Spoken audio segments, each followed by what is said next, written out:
जितना नंगा उतना ही गंदा, जितना सनीचर उतना ही पहुंचा हुआ। बेशक। जितना सनीचर है उतना ही पहुंचा हुआ, जितना घिनौना उतना दूर तक का देख रहा। सफाई ईमान का हिस्सा है। जो साफ नहीं वो वली नहीं। सुन लो सीधी बात, सफाई ईमान का हिस्सा है। जोर से ईमान का। कितने लंबे नाखून लिए बैठा, 8 अंगूठी, 8 में मैल भरा पड़ा। मोमिन काला भी होना चेहरे पे नूर होता है, क्योंकि 5 बार वुजू करके खुदा की रहमतों का मालिश उसके चेहरे पे होता है। सुभान अल्लाह। बेशक। वो तो हाथ ही ना धोता हजरत, हाथ ही ना धोता हो या मुरीदा के दुपट्टे से पोंछ लिए। अब मुरीद भी कह रही है कफन में दियो चादर, पीर साहब ने हाथ लगाए थे मर जागी मर। अगर ये लेके चली गई ना चादर तो तेरे जिस्म को कीड़े खाने बाद में आएंगे, चादर सूंघ के पहले आ जाएंगे। बेशक सही बात। निकलो इन तमाशों से। हुजूर का दीन इतना लावारिस नहीं है। वो गलत नहीं कह रहा हूं, आप जाके देखो कचौचा शरीफ, सरकार नहाते नहाते पानी कम कर दिया, लेकिन नीर के पानी से भी इसके भूत नहीं उतर रहे जी। पता क्यों? वजह यह है कि भूत होते तो उतरते, जबकि खुद भूतनिया है तो उतरे क्या? सही बात। और नजर भी थोड़ी थोड़ी मांग रही है। अल्लाह बुखार उतार दे अल्लाह के ना, तो हराट वाले मियाँ के यहाँ जाके देख पकाऊंगी जी। और ज्यादा घूमने का मैंने तो करी अजमेर जाऊंगी। ये कंडीशन हमारी कौम की है। आप भी सोचे ना, कुछ बीमारियां ऐसी होती हैं जो औरतों में आमतौर पे रहती हैं। 99%, 99%। अब वो जिन्हें कलमा भी याद नहीं, वो पीछे एक मजार का सर्वे हुआ था, मुझे तो ताज्जुब होता, तो उससे पूछा मुजाबिर से किसी ने, हाँ भाई किसकी उम्मत में हो? तो मुजाबिर ने पहले तो बगले झांकी, क्या कहूं यार किसकी उम्मत में हो? उसने कहा बताओ ना उम्मत में किसकी हो? तो कह रहा नया नया आया हूं, अल्लाह अभी पता नहीं है भाई। ये कंडीशन है जी। तो डोरी बांटने वालों की। सही बात। और इन्हें देख के लोग मसला के आला हजरत को गाली देते हैं, बिल्कुल। जबकि आला हजरत और मसला के आला हजरत का इनसे कोई लेना देना नहीं है। लेना देना नहीं है। मसला के आला हजरत वाला सनीचर हो ही नहीं सकता है, बिल्कुल हक बात। हो ही नहीं सकता है। मसला के आला हजरत वाले ऐसे होते, सुभान अल्लाह। ऐसे होते, ऐसे होते। तो इन लोगों ने मसला के आला हजरत को बदनाम कर रखा है। हम चाहते हैं ये कि एक तब्दीली आए, और इतनी तब्दीली हो कि दुनिया को पता लग जाए कि हुजूर के गुलाम ना कल किसी के मोहताज थे, ना आज किसी के मोहताज है। बेशक बेशक। करेंगे इंशाल्लाह ऐसे काम, इंशाल्लाह करेंगे भाई, इंशाल्लाह करेंगे। नंबर 1, औरतों पे पाबंदी लगाओ। ना ये मेले में जाएं, जी। ना ये मजार पे जाएं, ना ये पीर के पैर दबाएं, ना पीर इनके सर पे हाथ रखे। पूरी पाबंदी बेटियों पे लगाओ। और मेरी बात जाके खाली बीवी को मत बताना कि तुझे पर्दा करना, और लल्ली को 1200 का ऐसा सूट ला के देगा कि जिसे देख के खुद को भी गैरत आएगी और देखने वाले को भी गैरत आएगी। बिल्कुल बिल्कुल सही बात। सारे पर्दे बीवी के लिए, और बेटियां नंगी कर दी शादियों में। हजरत मुझे तो ताज्जुब हुआ, किसी ने इंकिशाफ किया इस बात का कि शादियों में दुपट्टे लड़कियों के सर पे क्यों नहीं होते? लड़कियों के तो होते भी हैं, शादीशुदा औरतों के तो बिल्कुल नहीं होते। तो एक साहब ने बताया, तजर्बाकार थे, उन्होंने बताया कि मियाँ जेवर इतना पहन के आती हैं, अगर दुपट्टा ओढ़ लेंगी तो जेवर छुप जाएगा। जी बिल्कुल। खैरियत है आप लोग? नाराज तो नहीं है? चलूं आगे थोड़ा सा। हाँ, तो शादी में इसलिए सर पे दुपट्टा नहीं कि वो जो गले में पहन रखा है जेवर, अगर ये दुपट्टा उड़ लिया तो जेवर छुप जाएगा। मेरी बेटी आज तक किसी नवाब की बच्ची भी कब्र में सोना पहन के नहीं गई है। बेशक। बड़े से बड़ी अमीर जादी को खाली हाथ कब्र में जाना पड़ा है। जितना चाके सोना बना ले, जितना चाके सेवर पहन ले, जब कब्र में जाएगी तो सिर्फ सादे से कपड़े में लिपट के जाएगी। आज 10 तोले नहीं 50 तोला सोना पहन, इससे रुतबे बुलंद होने वाले, रुतबे बुलंद होने वाले। कितनी औरतें तो आदमियों की किडनी बिकवा चुकी सिर्फ गले के हार के चक्कर में। बिल्कुल। मुझे कुछ नहीं पता जी, मुझे कुछ नहीं पता, मैं तो वही लूंगी जो उसकी बीवी ने पहन रखा। मुझे सच्चे दिल पे हाथ रख के बताओ ना, जिस आदमी की मजदूरी या एक दिन की कमाई 500 रुपए हो, वो अपनी बीवी को 50,000 का हार कहां से लाके देगा? मुझे बताओ तो सही। अपनी बेटियों को ये बात हम क्यों नहीं समझाते कि बेटी जा, जितनी तू शोहर की जिंदगी को आसान करेगी, अल्लाह उतने ही तेरी आखिरत की जिंदगी को आसान फरमा देगा। सुभान अल्लाह। क्यों नहीं बताते हो बेटियों से? ये बताने को तैयार ही नहीं, बल्कि कान में चाबी भर के भेज रहा, बोली सुन। फोन तो पहले ही आ गया था रिश्ता होते ही, ये भी रस्म चल गई है। इधर रिश्ता उधर फोन आ जा चुपके से डिब्बे में। पता सबको है और किसी को भी नहीं पता। हाँ हाँ बिल्कुल यही है ना, पता सबको है और किसी को भी नहीं पता। पता बोलो यार, पता भी सबको होता है। अब्बा को ना पता, मेरे भैया को ना पता, और भैया को सब पता कि मोबाइल किधर से आया है और कौन दे के गया है, और नतीजे क्या होते हैं नौजवानों सुनो। कभी कभार ऐसा होता है कि रिश्ते हो गए, 2 महीने गुजर गए, उन 2 महीनों के बाद समधियों में झगड़ा हो गया। हजरत ये केस हुए ऐसे, समधियों में झगड़ा हो गया। उसने कहा चल बे मैं बारात लेके नहीं आऊंगा बेटे की, उसने भी कह दिया चल मैं तुझे बेटी देने वाला नहीं। इधर झगड़ा हुआ और उधर जो है ना कह रही है मर जाऊंगी अगर तुम ना आए तो। अब इसने कैयब को जिंदगी दी है। हाँ, सारी जिंदगी बचाने का ठेका इसका। कह रहा टेंशन मत ले, अब्बा के मार गोली, आ कहां मिलेगी, निकल ले रहे हैं दोनों। ये होता है कि नहीं? बोलो, टेंशन हो रही है। कुआरे बोले ये बात गलत है कि नहीं? शादीशुदा तो इसलिए नहीं बोलेंगे कि ये गलती कर बैठे।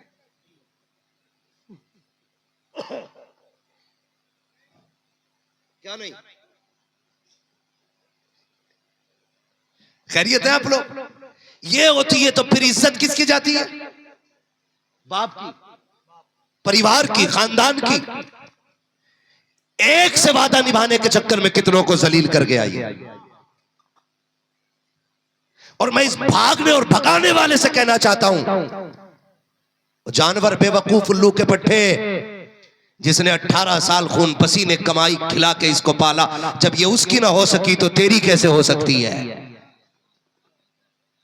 जब ये उसे जलील करके चली गई तो तुझसे अच्छा मिलेगा ये तुझे भी छोड़ के चली जाएगी। बिल्कुल सही बात।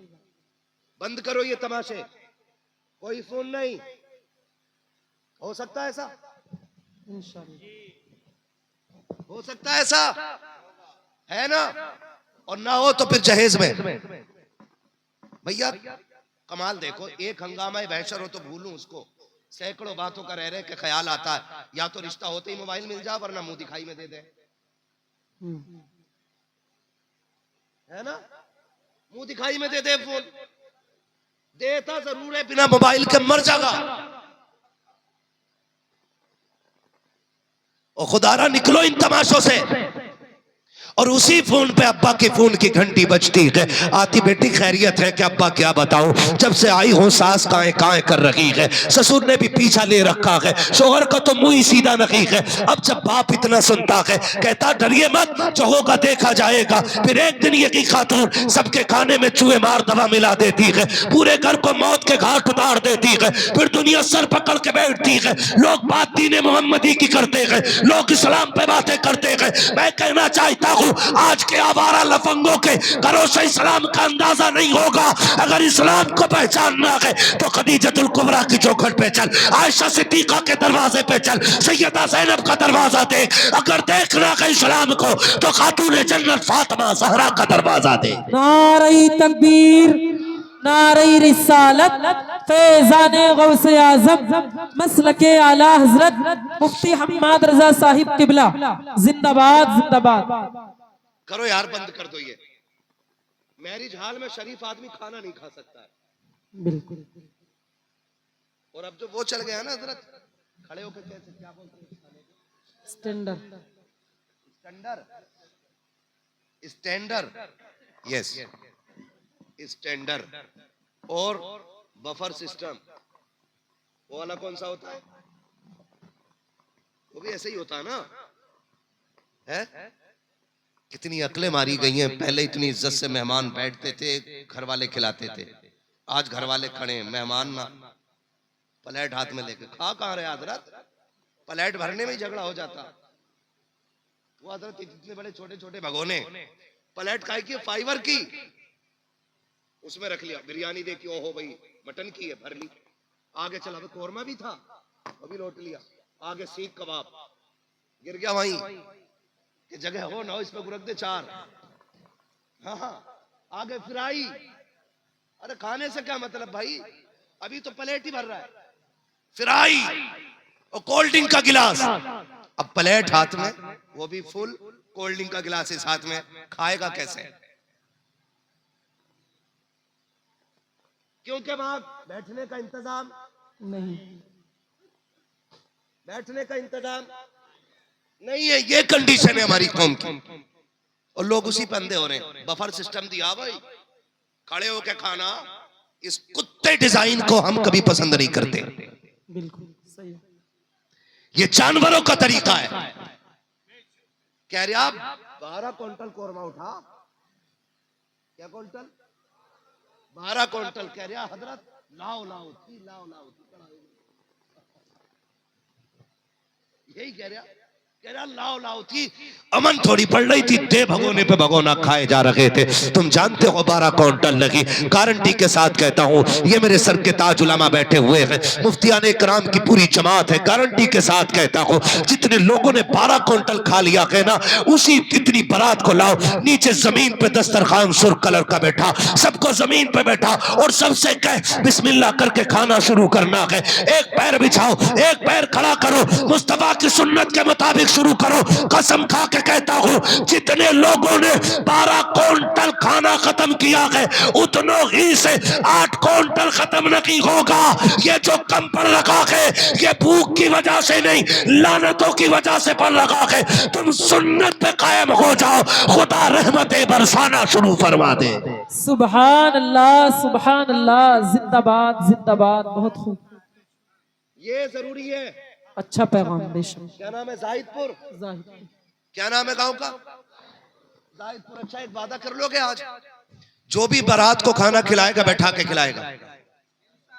कर लेंगे वादा? हाथ उठा ले, कितने लोग वादा कर रहे हैं?